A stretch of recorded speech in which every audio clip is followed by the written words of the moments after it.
Obtain anything you want, anything you need. Your mind's got the key ingredient, it's belief. Better see what the next. Menang tipis atas Filipina, skuad Garuda lolos semifinal jalur runner-up. Tangisan Nadio tak bisa kawal gawang Garuda. Media Vietnam sebut The Golden Star Warriors lebih rugi bertemu skuad Garuda ketimbang Gajah Perang.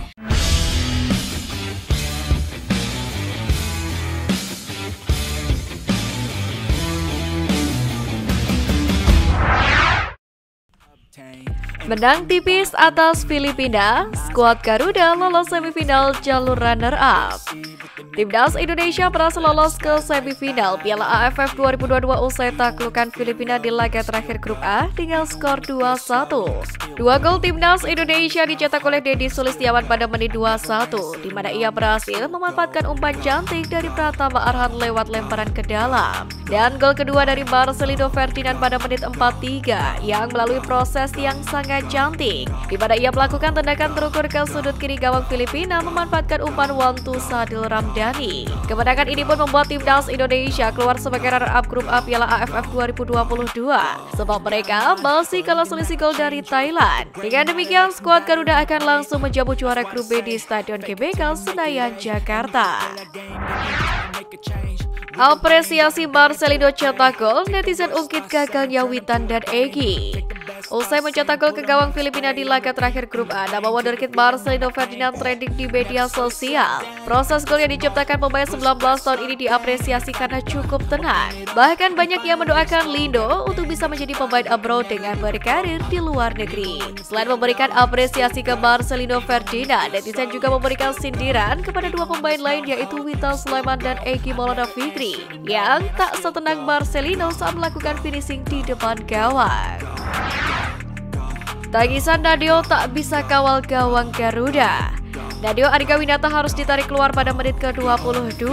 Nadio terlihat meringis kesakitan usai berbenturan dengan Stefan Sarok. Penjaga gawang berpostur 1,87 meter itu harus ditarik keluar dan digantikan oleh Syahrul Trisna. Belum diketahui secara detail mengapa kiper Bali United tersebut tidak bisa melanjutkan pertandingan. Namun Nadio Argawinata sempat mendapatkan perawatan dari tim medis.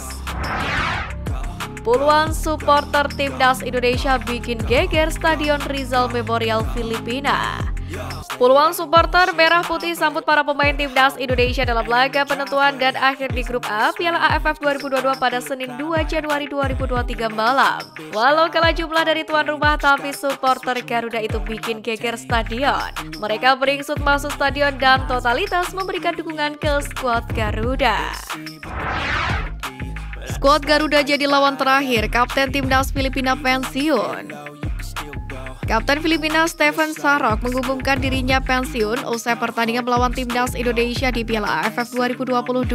Pria berusia 36 tahun itu merasa sudah saatnya dia gantung sepatu dari sepak bola internasional. Ia merasa sudah memberikan begitu banyak pengorbanan untuk Timnas Filipina. Pesepak bola blasteran Jerman tersebut mengaku pernah membatalkan kontrak jutaan euro di klub Eropa demi bergabung dengan Timnas Filipina. Kemudian karena kepentingan Timnas pula Stefan melewatkan ulang tahun semua anak-anaknya, memindahkan hari pernikahannya dan rela tidak berbulan madu serta meninggalkan keluarganya yang menderita COVID-19.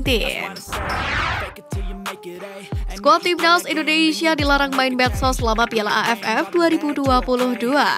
Manajer Timnas Indonesia Kombes Pol Sumarji mengatakan skuad Garuda tidak boleh mengunggah pemberitaan atau foto-foto selebrasi di media sosial selama gelaran Piala AFF 2022. Lebih lanjut lagi, Sumarji mengatakan para pemain Timnas Indonesia baru boleh mengunggah semua tentang dirinya setelah Piala AFF selesai. Jika kedapatan ada pemain yang melakukan aktivitas di media sosial, maka akan langsung diperingatkan dan dikenai sanksi. Pasalnya, sejak awal Timnas Indonesia sudah diberi beban untuk menjadi juara Piala AFF 2022, sehingga Sumarji membatasi aktivitas medsos pemain agar bisa fokus dan bermain maksimal. Sadil Ramdhani kena jambak Sintayong. Di tengah persiapan latihan menghadapi Filipina, winger timnas Indonesia Sade Ramdhani dijambak Sintayong. Keduanya sempat berbincang yang ditemani juga oleh Jong Sok Seo sebagai penerjemah. Tidak begitu jelas obrolan yang terjadi dari pemain dan pelatih itu. Hanya saja terdengar ucapan Sadil yang menimpali Sintayong dengan jawaban tidak percayakan. Usai itu Sintayong menjambak dan berbincang dengan pemain yang berkarir di Sabah FC ini. Rekan timnya lantas memberikan tepuk tangan. Bisa jadi obrolan tersebut meracu ke Sade Ramdhani yang merayakan ulang tahun pada hari ini 2 Januari, di mana kini ia sudah berusia 24 tahun. Usai lakukan tackle horor ke Sadil, pemain Thailand buka suara. Gelandang Thailand Sanrawan Demiter akhirnya buka suara usai melakukan tackle horor terhadap pemain timnas Indonesia Sade Ramdhani di Piala AFF 2022. Dikutip dari Thailand, Sanrawan mengatakan halaman 365 dari buku ini akan ditutup. Semua kisah di buku ini akan segera berakhir meski tidak sempurna. Semoga buku berikutnya ada beberapa cerita bagus yang muncul. Media Vietnam sebut The Golden Star Warriors lebih rugi bertemu skuad Garuda ketimbang Gajah Perang. Media Vietnam Sport 442 menilai Vietnam akan memiliki kerugian yang lebih besar jika bertemu Indonesia dibandingkan Thailand. Media tersebut menilai Vietnam akan menghadapi banyak ketidaknyamanan dari segi mobilitas ketika harus berjumpa dengan Indonesia, karena menurut media tersebut situasi tiket saat ini, Vietnam tidak mungkin menemukan penerbangan langsung dari Hanoi ke Jakarta. Pasukan Pak Hangzhou mungkin harus menerima rencana penerbangan memutar, yakni transit 1 hingga 2 titik untuk mencapai Indonesia. Sementara jika bertemu Thailand di semifinal, mencari penerbangan akan cukup mudah. Pasalnya banyak penerbangan antara kedua negara setiap harinya, sehingga lebih mudah bagi Vietnam untuk pindah ke Thailand.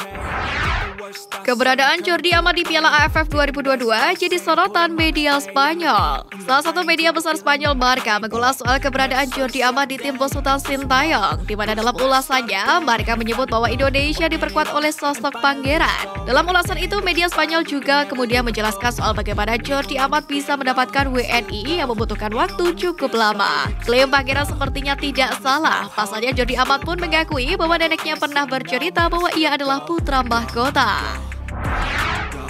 Justin Hubner, Ivar Jenner, dan Rafael Struijk siap dinaturalisasi. Justin Hubner, Ivar Jenner, dan Rafael Struijk siap dinaturalisasi untuk timnas Indonesia U20. Ketua Umum PSSI Muhammad Iryawan pun menjamin mereka. Mendengar pernyataan Ketua Umum PSSI yang disampaikan saat pertemuan langsung di Jakarta itu, Hamdan menyebut orang tua mereka langsung merasa nyaman. Mereka akhirnya menyetujui naturalisasi anak mereka dan menegaskan yakin dengan program naturalisasi dari PSSI. Saat ini Hamdan memastikan proses naturalisasi dari ketiga pemain tersebut terus berjalan dan kini tengah masa pengumpulan berkas. Cari pengalaman di Italia, Kurniawan Dwi Yulianto bermimpi tangani timnas Indonesia. Setelah gantung sepatu dari pemain profesional, Kurniawan Dwi Yulianto masih belum lepas dari dunia sepak bola. Sebab mantan pemain asal Magelang ini terjun di dunia kepelatihan. Lansir dari Transfer Market, Kurniawan pernah menjadi asisten pelatih Borneo FC dan timnas Indonesia ketika ditangani Bima Sakti. Ia juga pernah menjadi asisten di tim U23 bersama dengan Indra Syafri. Pengalaman pelatih kepala Pratama Kurniawan sendiri adalah menangani klub Liga Malaysia Sabah FC. Ia juga mengasuh satu pemain skuad Garuda yakni Sade Ramdhani. Bahkan saat ini, pria yang akrab disapa Sikuro sedang mencari pengalaman dalam kepelatihan di Italia bersama klub Como 1907. Sudah malang melintang di dunia kepelatihan, pelatih berusia 46 tahun ini ternyata menyimpan mimpi untuk menangani timnas Indonesia. Elkan Bagot kena omel pelatih dan dicela fans Gillingham FC. Elkan Bagot bersama dengan Gillingham FC baru saja menjamu Sutton United di laga lanjutan League 2 2022-2023. Elkan Bagot diturunkan pada laga tersebut dan ia menyumbangkan 1 gol. Sayangnya, 1 gol yang dilesakan bek timnas Indonesia tersebut masuk ke gawang sendiri. Melihat hal ini pun pelatih Dale Harris langsung menggantinya di babak kedua dengan Michael Mandred. Usai laga, Dale Harris pun mengungkapkan rasa kekecewaannya. Ia menyoroti lini belakang Gillingham FC yang begitu rapuh. Bahkan ia juga menyebut kalau fans kecewa dengan permainan dari Gillingham FC. Ex-pelatih timnas Indonesia Simon McManamy gabung klub Kamboja. Ex-pelatih timnas Indonesia Simon McManamy resmi gabung dengan klub Kamboja Visaka FC. Hal itu diketahui dari video perkenalan McManamy di Instagram resmi Visaka FC.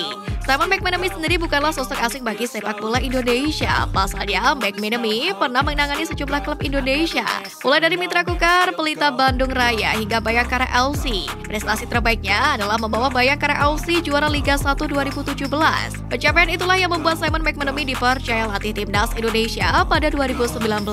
Sayangnya, hasil buruk di kualifikasi Piala Dunia 2022 membuat Simon McManamy tak lagi melatih timnas Indonesia. Gara-gara insiden pelemparan bus Thailand, media Malaysia ingin Indonesia dihukum tanpa penonton.